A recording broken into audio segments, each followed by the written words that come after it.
بسم اللہ الرحمن الرحیم۔ السلام علیکم ناظرین، پاکستان کا صوبہ خیبر پختونخوا اس وقت عجیب و غریب مسائل کا شکار ہے، اور ایک طرف وہاں پہ دہشت گردی کے خلاف جنگ جاری ہے، دوسری طرف اقتصادی بحران کا شکار ہے، اور تیسری طرف وہاں پہ پاکستان تحریک انصاف کی حکومت ہے جن کے مرکز کے ساتھ تعلقات خراب ہیں۔ ان حوالوں سے خیبر پختونخوا کی بالکل باقی پاکستان کے مقابلے میں ایک نئی شکل بن گئی ہے۔ خیبر پختونخوا کی سیاست کا جب بھی ذکر ہوگا، بلکہ بر صغیر کی سیاست کا جب بھی ذکر ہوتا ہے تو وہ خان عبدالولی خان اور خان عبدالغفار خان اور اسفندیار ولی خان کے تذکرے کے بغیر نامکمل ہوتا ہے۔ خان عبدالغفار خان کے جانشین ان دنوں ایمل ولی خان صاحب ہیں، جو کہ اس پارٹی کے مرکزی صدر ہیں۔ اس لیے آج ہم نے ان کو زحمت دی ہے کہ وہ ان سے پوچھ سکیں کہ خیبر پختونخوا میں کیا حالات ہیں اور ملک کی سیاست کے بارے میں ان کی کیا رائے ہے۔ بہت شکریہ ایمل ولی خان صاحب ہمیں وقت دینے کے لیے۔ Thank you. اور سب سے پہلے تو یہی سوال کہ باقی پاکستان میں تو خیبر پختونخوا اور بلوچستان اس طرح کی چیزوں کو کم توجہ ملتی ہے، ہمارے میڈیا میں بھی کم توجہ ملتی ہے، ہم یہ غلطی مانتے ہیں، تو ایکچوئل حالات کیا ہے؟ بہت شکریہ صافی صاحب۔ حقیقتاً کچھ باتوں کی تو آپ نے خود تصدیق کر لی کہ پختونخوا اور پھر بلوچستان، ادھر بدقسمتی سے پاکستان میں اٹینشن بہت کم ہے، اور جو اٹینشن لاہور یا کراچی یا اسلام آباد کو ملتا ہے وہ اٹینشن پشاور اور کوئٹہ کو نہیں ملتا۔ خصوصی طور پہ پختونخوا کے حالات کی بات کریں تو میں سمجھتا ہوں کہ پختونخوا کے حالات تاریخ کے بدترین موڑ پہ پہنچ چکے ہیں۔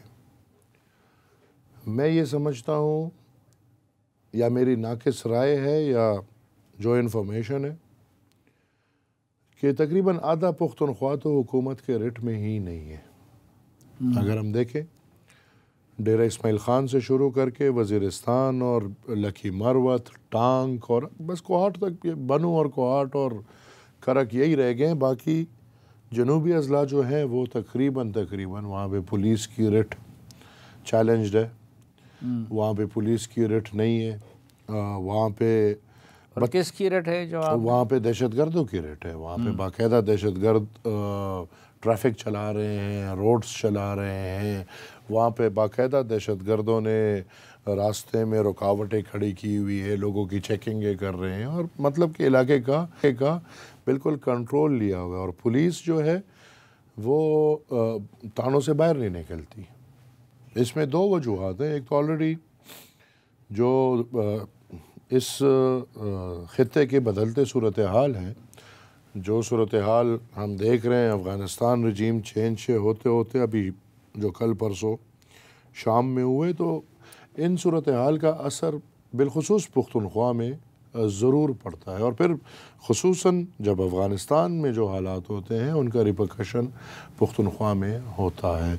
اور افغانستان میں جب سے رجیم چینج ہوا ہے، اور پھر ادھر ابھی تو میں تو دعا گوں اللہ کرے کہ پاکستان میں سزا اور جزا کا عمل اس سے بھی اچھا ہو۔ ابھی بھی میں نہیں سمجھتا کہ کوئی بہت اچھا ہے، لیکن اس سے بھی اچھا ہو۔ یہی جس کو آج سزا مل رہی ہے یا جس کی باتیں ہو رہی ہیں، پھر انہوں نے اس میں بڑا کردار ادا کیا۔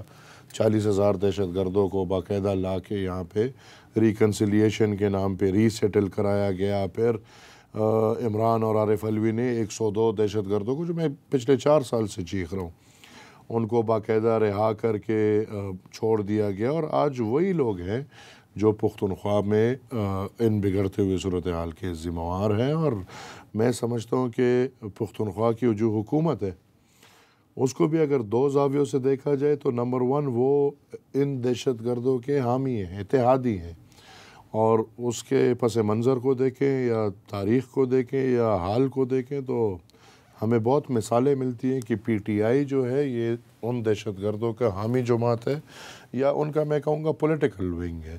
اور تو بدقسمتی پختونوں کی یہ ہے کہ اس وقت پی ٹی آئی کو حکومت سونپی گئی ہے اور ان لوگوں کو کھلا چھوڑا گیا ہے۔ پختونوں کا نہ کوئی پوچھنے والا ہے، اور نہ اس طرف پھر دیکھیں تو وفاق بھی، جس طرح ہم نے پہلی کہا کہ پشاور اور کوئٹہ کی طرف ان کا نظر کم جاتا ہے، تو وفاق کا بھی اس طرح کا انٹرسٹ میں نہیں سمجھتا کہ پختونخوا کے لیے ہے یا ان حالاتوں کے لیے ہے. ہر میٹنگ میں کہتے ہیں کہ ہم نے ان کا خاتمہ کرنا ہے، اور جو تاریخی طور پہ ہم نئے نئے نام دیتے ہیں، اب خوارج کا نام دے دیا ہے تو اب کہتے ہیں کہ ہم نے خوارج کو ختم کرنا ہے، لیکن عملاً میں نہیں دیکھتا کہ کچھ ہو رہا ہے. اور اگر یہی چلتا رہا تو پختونخوا خدا نخواستہ پاکستان کے ہاتھوں سے نکل جائے گا. عملاً کیا ہونا چاہیے؟ آپ کیا حل سمجھتے ہیں؟ کچھ لوگ مذاکرات کی بات کرتے ہیں اور کچھ لوگ کہتے ہیں کہ نہیں، طاقت کا استعمال ہو. سلیم بھائی، اگر میں 2,000 4,000 5,000 کا چھتہ بنا کے ان کے ہاتھوں میں بندوق پکڑاؤں، گرنیڈیں پکڑاؤں، بم پکڑاؤں، ریموٹ بم پکڑاؤں، اور میں پاکستان پہ حملہ آور ہوں، تو کیا کرے گا پاکستان؟ میرے سے بات چیت کرے گا؟ اگر نہیں تو دہشت گرد ہے. ان کے ساتھ جرگے کر کر کے ادھر تک ہم پہنچے، اور یہ کوئی نیا مسئلہ نہیں ہے، 50 سال پرانا مسئلہ ہے. اور میں نہیں سمجھتا کہ آج تک ایک بھی جرگہ کامیاب ہوا ہو. وہ طاقت کے اور پھر وہ دہشت کے ان میں ہوس ہے. تو جن لوگوں میں دہشت کی ہوس ہوتی ہے ان کو آپ پرامن کیسے بنا سکتے ہیں؟ ان کو تو میرا نہیں خیال پرامن بنایا. لیکن جرگوں سے اگر کام نہیں ہوا تو آپریشن بھی تو اتنے ہو گئے کہ آپریشن بیادر اغلم اور کے آپریشنوں کے نام بھی ختم ہو گئے، اور پھر اسلامی نام بھی دے دیتے ہیں، رد الفساد اور پتہ نہیں کون سا، وہ کسی کو کیا نام دے دیا. بدقسمتی سے نام بڑے پیارے ہوتے ہیں، لیکن آپریشن تو میں یہ سمجھتا ہوں کہ حقیقتاً آپریشنز بڑے کم ہوئے ہیں. ادھر تو ہم نے آپریشنز کے نام پہ اپنے لوگوں کو تباہ کر دیا، برباد کر دیا، ان کے گھر مسمار کر دیے، ان کے بازار مسمار کر دیے، سب کچھ. لیکن پہلے تو ان آپریشنز میں کوئی صحیح اچھی خاصی کارروائی ہوئی نہیں ہے. اوپر سے تاریخی طور پہ جتنے آپریشنز ہوئے تھے ان میں جتنی کارروائی ہوئی تھی، اور اس میں سے 102 دہشت گردوں کو ہم نے یا انہوں نے پکڑ کے جیل میں کر دیا تھا، اس کو صاحب آ کے رہا کر دیا گیا.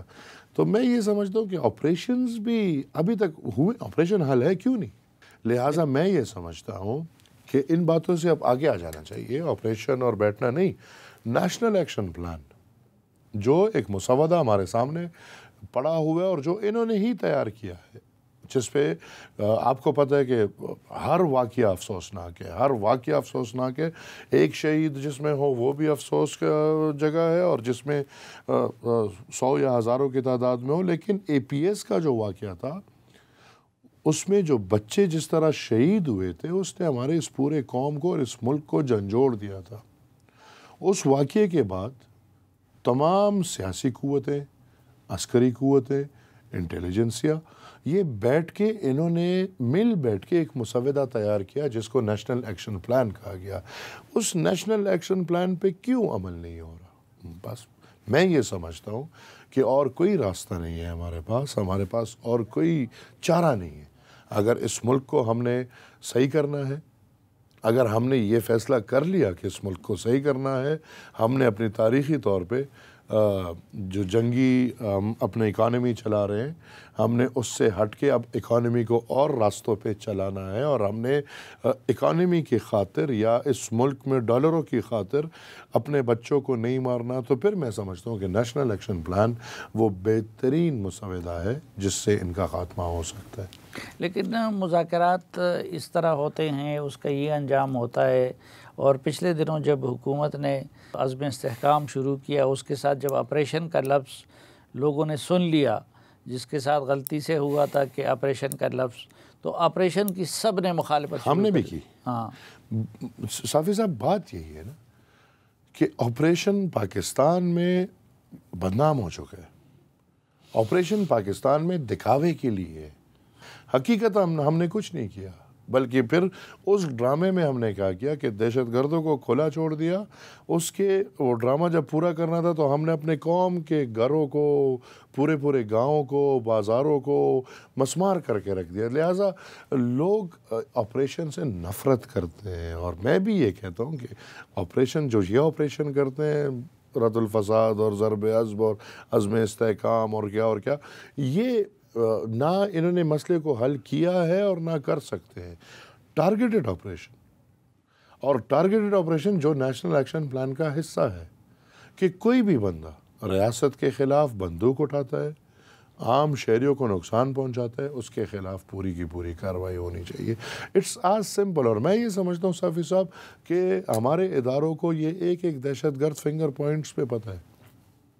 بنانے والے کون ہیں ہم پھر اس میں باز میں نہیں جاتے، پھر شاید آپ کا پروگرام نہ چل سکے یا ایسی ہمارا ٹائم ضائع ہو جائے گا، گھنٹہ میں انٹرویو کریں گے اور وہ پھر آن ایئر ہونے سے روک دے گا.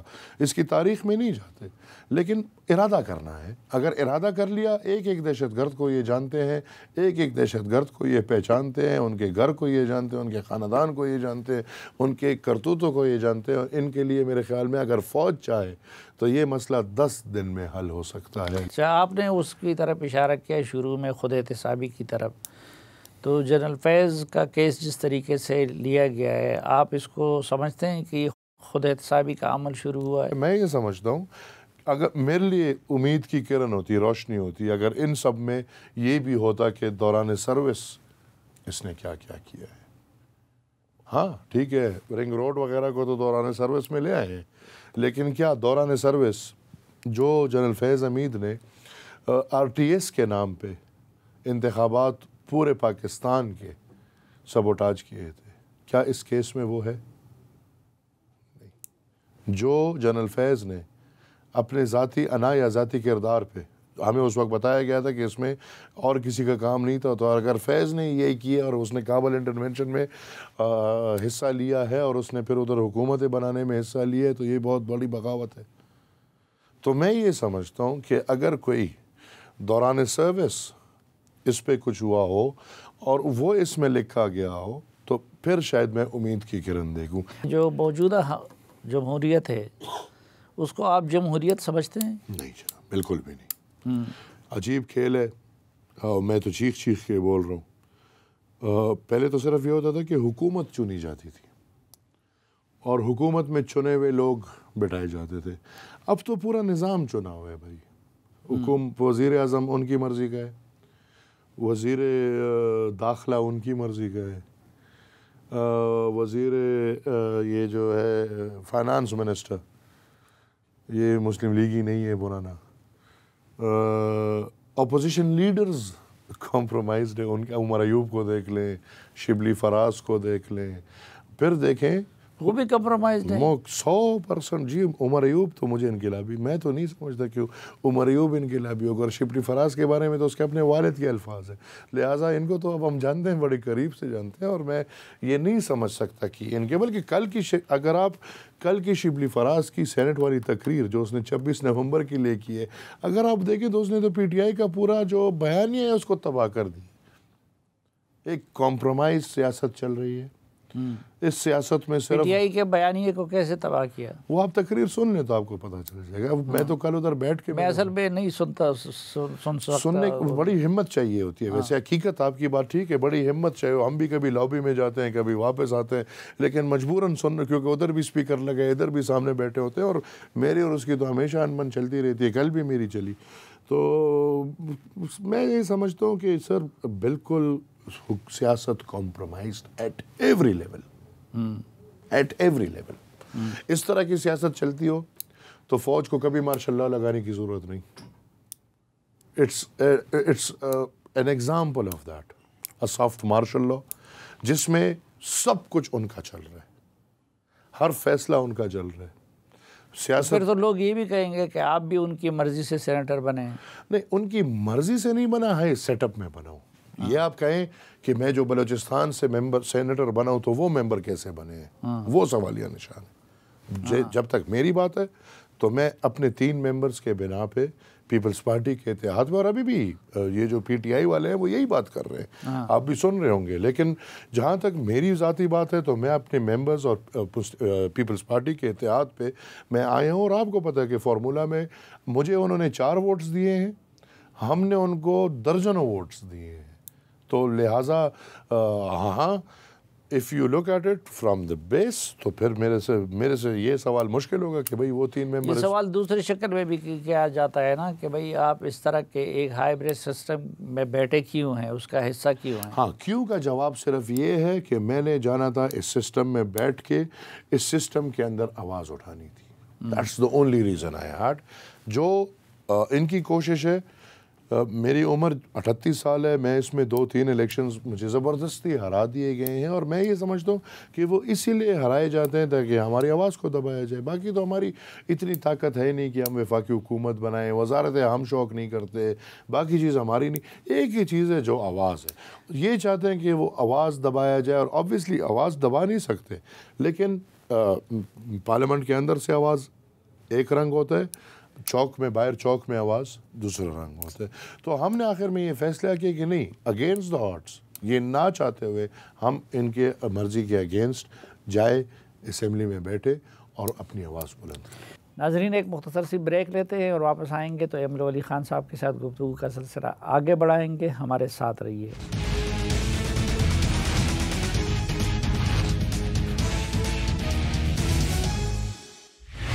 ایک بار پھر خوش آمدید آپ کو جرگے میں. آج کے جرگے میں ہمارے ساتھ ہیں عوامی نیشنل پارٹی کے مرکزی صدر جناب ایمل ولی خان صاحب.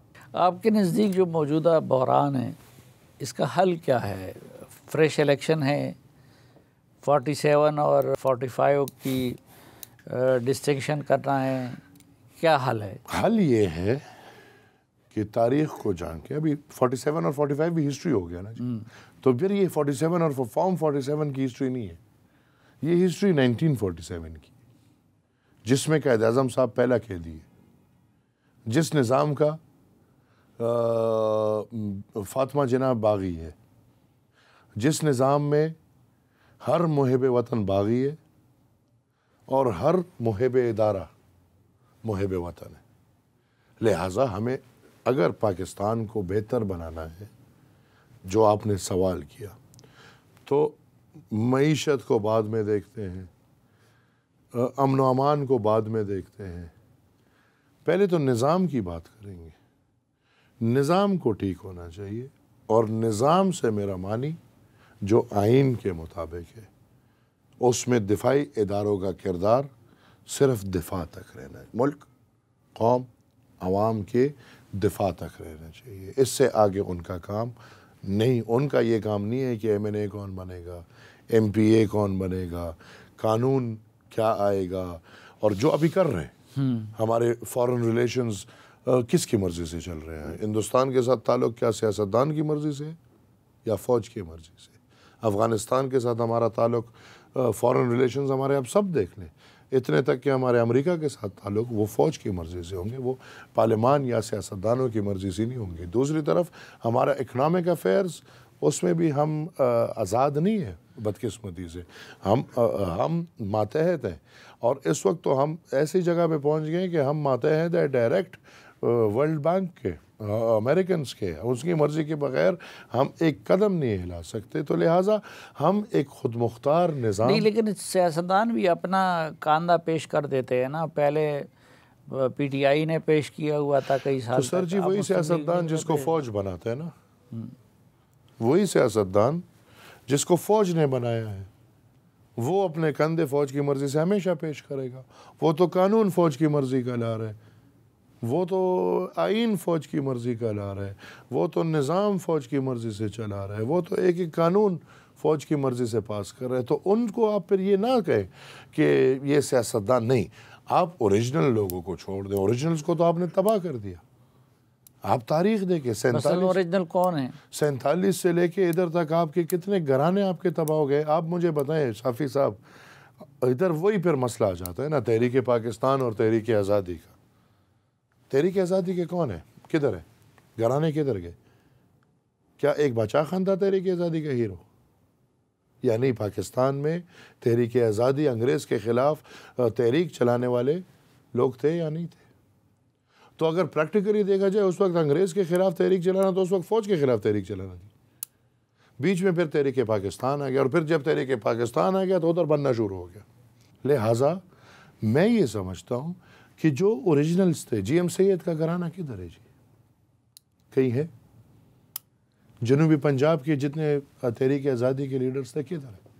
ابھی تو جو سیاستدان ہم دیکھ رہے ہیں 85 کی پیداوار ہے، اور اب 85 کی پیداوار کے بعد اب جو نیا آ گیا ہے یہ جو RTS کے دور میں اور اس الیکشن میں اب ایک نیا لاٹ پیدا ہو گیا۔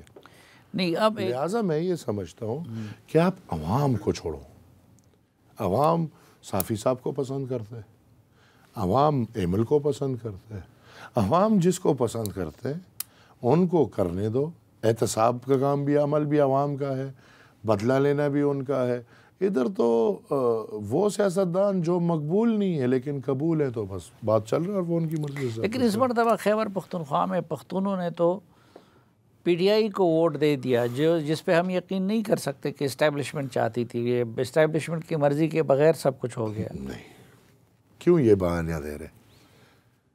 یہ پاکستان کی تاریخ کا آخری دن ہوگا جب پختونخوا میں فری اینڈ فیئر الیکشنز ہوں گے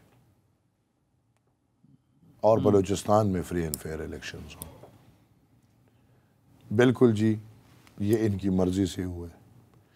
علی امین کمپرومائزڈ ہے الیکشن سے 4 دن پہلے، اور میں ہر جگہ کہہ رہا ہوں اور میں ہر فورم پہ یہ بات کر چکا ہوں۔ مجھے ایک رپورٹ آ گئی تھی کہ علی امین گنڈا پور آنے والا وزیر اعلیٰ ہے۔ ٹھیک ہے، پختون ان کے پیچھے پاگل ہے، اتنے پاگل ہیں کہ 90% مینڈیٹ دیتے۔ جب عمران کا کریز تھا، فیض بھی تھا ساتھ، طالب بھی ساتھ تھا، سب ادارے ساتھ تھے، تب اتنا مینڈیٹ نہیں ملا۔ سر یہ ڈراماٹائزڈ دنیا کو دکھانے کے لیے کہ PTI کو جدھر ووٹ ملنا تھا مل گیا۔ اب پنجاب میں ووٹ ملنا نہیں تھا تو کیسے ملا؟ اب اس ڈرامے میں انہوں نے کیا کیا کہ اپنے سیٹنگ کرنے کے لیے پنجاب میں بھی ڈرامہ کیا، پختونخوا میں بھی ڈرامہ کیا، بلوچستان میں بھی ڈرامہ کیا۔ نہیں لیکن گراؤنڈ پہ دیکھے لوگ تو ان کے ساتھ ہیں۔ میں نہیں مانتا، ہوں گے لیکن اس تعداد میں نہیں ہے۔ وہ معمولی ایک دن کے نوٹس پہ وہ بڑے بڑے جلسے کر سکتے ہیں۔ مجھے آپ 10 سال حکومت کرنے دیں، یہ کتنے جلسے ہیں؟ میں اگر اسلام آباد پہ چڑھائی کرنی ہو، میں حکومت کے بغیر ابھی میں ان سے زیادہ لوگ لے آؤں، یہ کون سی بات ہوئی؟ وہ تو 10 سال سلیم صافی صاحب 12 سال کی حکومت میں آپ کے نظام میں گھس جاتے ہیں۔ وہ تو ریسکیو 1122 کو لے کر آ رہے ہیں، وہ تو پولیس کو لے کر آ رہے ہیں، وہ تو سرکاری لوگوں کو لے کر آ رہے ہیں، وہ تو 5-5 ہزار روپے پختونوں میں تو غریب لوگ ہیں۔ لہٰذا میں یہ سمجھتا ہوں کہ حکومت کو ایک ریلی کا، بلکہ ان کا تو کچھ بھی نہیں ہے۔ یہ کیا ہے؟ ان کی جو ریلیز ہیں یا یہ جتنے لوگ نکال رہے ہیں، یہ میں بغیر ممبری اور بغیر حکومت کے نکال لوں۔ جب آپ کے پاس حکومت ہوتی ہے، حکومت کی ایک طاقت ہوتی ہے، اور پھر 12 سال۔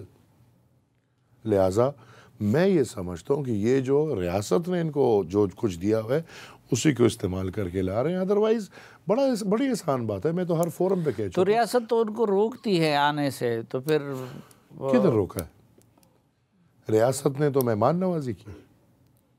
یہ جو لوگ مر گئے بیچ میں، بیچارے پختون،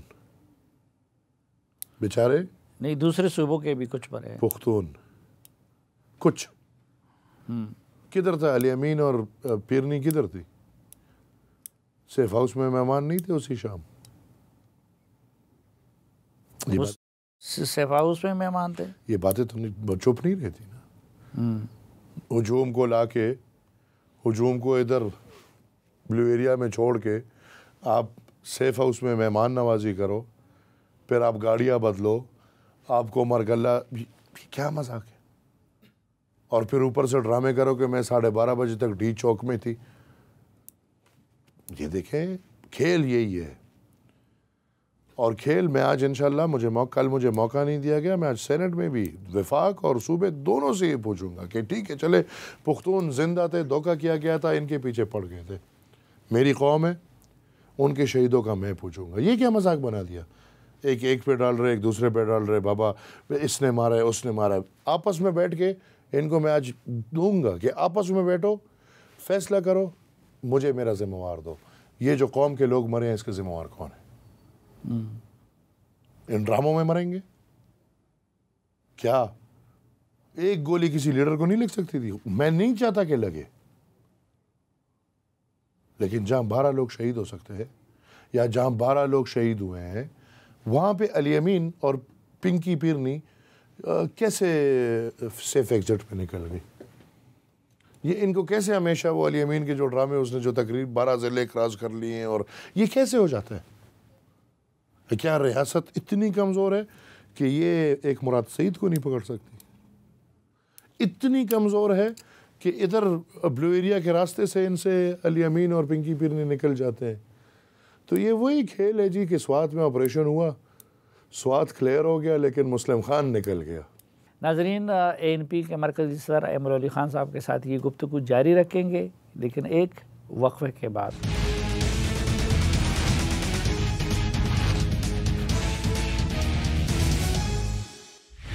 ایک بار پھر خوش آمدید آپ کو جرگے میں۔ آج کے جرگے میں ہمارے ساتھ ہے ایمر علی خان صاحب، جو کہ مرکزی صدر ہیں عوامی نیشنل پارٹی کے اور سینیٹر ہیں۔ جو حکومت یا جو ریاست یہ سب کچھ کر رہی ہے، اس میں 26ویں آئینی ترمیم میں آپ نے ان کو سپورٹ کیا؟ میں نے ان کو سپورٹ نہیں کیا، میں نے اصول کو سپورٹ کیا، اور میں یہ سمجھتا ہوں کہ سپریم کورٹ کو اپنے سائز پہ لے کر آنا چاہیے تھا۔ غلطی بھی اس میں ہوئی ہے۔ ہم اگر ایک بیگر اینگل میں دیکھیں تو جب روس اور امریکہ کی لڑائی تھی تو ولی خان صاحب کہتے تھے کہ یار رہنے دو دونوں کو، دو بدماش ہے، ایک مارے گا دوسرا بچائے گا، دوسرا مارے گا ایک بچائے گا۔ اب جب ایک کمزور ہو گیا اور ایک مضبوط ہو گیا تو آپ دیکھ رہے ہیں کہ کولڈ وار کے بعد جو امریکہ چاہ رہا ہے وہی ہو رہا ہے، اس کو روکنے والا کوئی بھی نہیں۔ لہٰذا اس کا ایک یہ اینگل بھی ہے کہ دو مضبوط ادارے تھے، ایک فوج اور ایک عدلیہ۔ فوج سیاست کو مارتی تھی تو عدلیہ سپورٹ کرتی تھی، عدلیہ سیاست کو مارتی تھی تو فوج سپورٹ۔ وہ پہلی دفعہ کیا، کبھی تو ہوا نہیں، لیکن تاریخ میں اگر ہم دیکھیں تو پھر ہمیشہ یہ ہوا ہے کہ ان دونوں اداروں نے مل کے جمہوریت پہ حملہ کیا ہے، جمہوری نظام پہ حملہ کیا ہے، وزیر اعظم کو ایک دن میں گھر بھیجا ہے، پورے نظام ختم کیے ہیں، آرمی چیف کو یہاں پہ مارشل لاء کے لیے راستے دیے ہیں۔ لہٰذا میں یہ سمجھتا ہوں کہ اٹ واز ہائی ٹائم کہ سپریم کورٹ کو اپنے سائز پہ لایا جائے۔ اور دوسرا، جو میں آج بھی آئینی عدالت کے فیور میں ہوں، اور یہ صافی صاحب آپ کو پتہ ہے کہ آئینی عدالت میری نہیں، میرے آباء و اجداد کی ڈیمانڈ ہے کہ اس ملک میں ایک آئینی عدالت ہونا چاہیے جو آئینی میٹرز کو دیکھے۔ باقی سپریم کورٹ جو باقی ان کے مسئلے ہیں روزمرہ کے، ان کو دیکھے۔ لہٰذا میں نے تو اصول کو ووٹ دیا ہے۔ وہ اگر یہ قانون عمران لائے، نواز شریف لائے، میں تو انشاءاللہ اپنے اصول کو دیکھتے ہوئے، چیز کو دیکھتے ہوئے کروں گا۔ ہاں، اس پہ میں نے حامی بھری۔ اسی میں جب اگلے دن یہ لوگ آرمی چیف کے ایکسٹینشن کی چیز لے کر آئے، میں نے مخالفت کی۔ تو یہ مدارس کے رجسٹریشن کا کیا معاملہ تھا، اس کو کیوں آپ نے سپورٹ کیا؟ ہم نے تو دیکھیں سپورٹ، وہ دیکھیں اس وقت تو پھر ایک 26 آئینی ترمیم جب بن رہی تھی تو ان کو نمبرز چاہیے تھے۔ اب کچھ لوگ تو ہم جیسے اصول پہ کھڑے ہو گئے کہ ٹھیک ہے جی ہم اصولی ہیں، کچھ حکومت کے اپنے نمبرز تھے، کچھ بیچارے پکڑائی کر کے آ گئے تھے۔ ایک مولانا صاحب تھے، اور ان دنوں میں مولانا صاحب کا بڑا ہجوم لگا ہوا تھا۔ مولانا صاحب کے گھر کے باہر بھائی تمام میڈیا کے چینلز کے جو ڈی ایس این جیز ہوتے،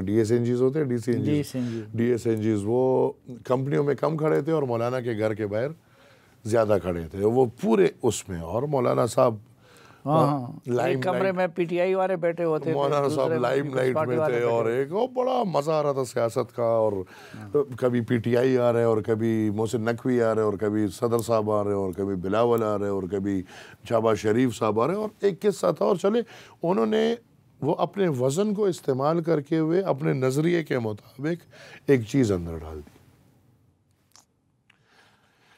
اب وہ چیز ٹھیک ہے یا غلط، اس پہ تو بحث بعد میں ہے، لیکن یار اس بیچارے کے ساتھ کیا انہوں نے اتنا، یہ تو میرے خیال میں کسی مذہب میں، کسی تہذیب میں یہ اس طرح کا دھوکہ کوئی دیتا ہے؟ کل کو ان پہ یقین کون کرے گا؟ کل کو ان کو مولانا صاحب کی ضرورت پڑے گی یا نہیں پڑے گی؟ کل کو ان کو کسی اور سیاستدان کی ضرورت پڑے؟ یہ تو عمران اور ان میں کوئی فرق نہیں رہ گیا۔ عمران بھی یہی کرتا تھا، وعدے کر کے دھوکہ، اور یہ بھی یہی کر رہے ہیں۔ اور ہمارے ساتھ تو الحمدللہ یہ ہو چکے ہیں، ہم تو اس سام کے ڈسے ہوئے ہیں۔ 90 کے دہائی میں نواز شریف نے آ کے ولی خان بابا کے ساتھ وعدہ کیا کہ میں پختونخوا نام دوں گا، کالا باغ سے واپس ہوں گا. اس پہ ہم نے انتخابات میں اتحاد کیا، حکومتوں میں حصہ لیا، ادھر اعظم موتی منسٹر بن گئے. 2 سال کے 1 سال بعد وہی دھوکہ ہوا، ہم حکومت سے ہٹ گئے. پھر نواز شریف صاحب جب آخری دفعہ وزیر اعظم تھے تو انہوں نے والد صاحب کے ساتھ، آپ کو یاد ہے، ویسٹرن روٹ کا وعدہ کیا اور اس سے پیچھے ہٹ گئے. تو ہمارے ساتھ تو یہ ہوتا رہتا ہے، مولانا صاحب کے ساتھ شاید آپ سمجھتے ہیں اب مولانا صاحب کے ساتھ دھوکہ ہوا ہے؟ ہینڈ ہو گیا جی. وہ دھوکہ تو ایک بات ہے، وہ جو سلینگ میں بولتے ہیں مولانا صاحب کے ساتھ ہینڈ ہو گیا جی. تو وہ زرداری صاحب کر رہے ہیں، پورا سسٹم کر رہے ہیں جی. اصل میں تو زرداری صاحب نے زرداری صاحب تو آبویسلی اس کرسی پہ بیٹھے ہوئے جس کرسی نے آبجیکشن بھیجنے نا. ہاں، تو زرداری صاحب بذات خود واحد وہ بندہ نہیں ہے جس کو مسئلہ ہے. پورے مشینری کو اس چیز سے مسئلہ تھا. اس نے اب زرداری صاحب کو اب استعمال کر رہے ہیں، اور اس وقت انہوں نے کہا کہ چلو اب کوئی چیز نکال دو. لیکن ان کے ساتھ زیادتی یہ ہوئی ہے کہ یا تو چلیں بھائی پورا 26ویں آئینی ترمیم آپ واپس کریں تو مولانا صاحب کا وہ جو بلیک میلنگ پوزیشن ہے وہ بھی برقرار رہے گا اور ایک قصہ بن جائے گا. ابھی تو جو انہوں نے پاس کرانا تھا وہ پاس ہو گیا اور مولانا صاحب والے پہ آبجیکشن لگ گئے. بس ابھی اللہ خیر کرے، ایک مبام رہ گیا. اس سے میرے خیال میں پھر بہتر رہ گیا کہ اس وقت میں پھر پختونخوا کی بات سے پیچھے ہٹ گیا کہ چلو ٹھیک ہے یہ کر لیں، پھر بعد میں دیکھیں گے. کیونکہ اگر ابھی یہی ہوا ہوتا تو ابھی ہم کیا کرتے. آپ کیا ڈیمانڈ کر رہے تھے آپ اس وقت جی کہ خیبر کا لفظ ہٹایا؟ خیبر کا لفظ ہٹایا جائے جی. اس وقت میری ڈیمانڈ تھی، بڑی کھلی ڈیمانڈ تھی، اور کوئی وجہ نہیں میری. میری وجہ صرف یہی ہے، اگر میرے ساتھ یہ کمٹمنٹ کوئی کرتے کہ ہم قانون بنائیں گے کہ پختونخوا یا خیبر پختونخوا کو کوئی کے پی یا کے پی کے نہیں بولے گا، مجھے پھر کوئی مسئلہ نہیں. مجھے مسئلہ اس سے ہے کہ بڑی مشکل سے مجھے شناخت ملی ہے. ایمل ولی AW بول دیا.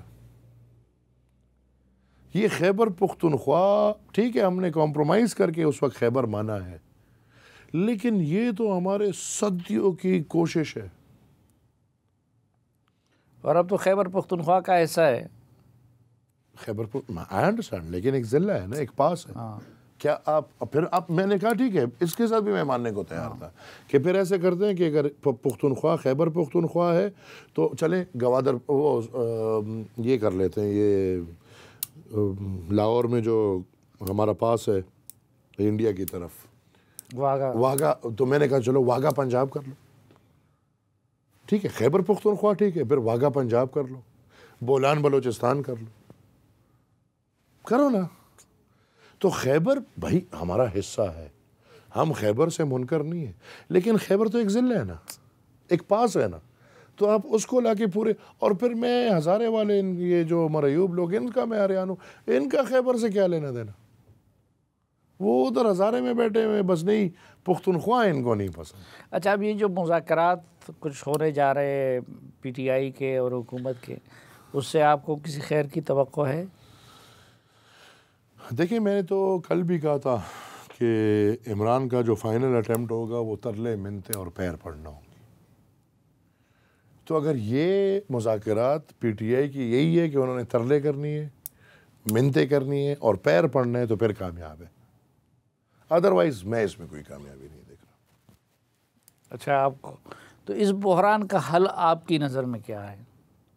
آئین اور قانون پہ مکمل عمل درآمد، اور پھر فریش الیکشن اپنے وقت پہ. اس وقت میں نہیں سمجھتا، اس وقت نہیں، اب جو نظام ہے بس اس کو چلنے دو. اچھا، بن گیا ہے اب. اس پہ مطلب ہمارے شکایات ہیں اس نظام پہ، لیکن اس نظام پہ بھی، اس ڈرامے پہ بھی پاکستان کے ایکسچیکرز کے پیسے لگے ہیں. ابھی ہم نئے فریش الیکشنز کریں گے، 40 ارب روپے پھر ہم لگائیں گے، کدھر ہیں؟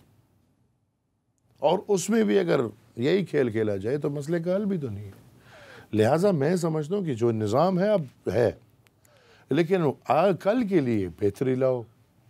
جو سیاست میں ہر کوئی گھسا ہوا ہے. اچھا، آپ جن لوگوں کی سیاست کے وارث ہے، ان کی انصاف پسندی بڑی مشہور تھی، ان کا فقر تک مشہور تھا. تو عمران خان کے ساتھ جو کچھ ہو رہا ہے وہ ٹھیک ہو رہا ہے، زیادتی نہیں ہو رہی؟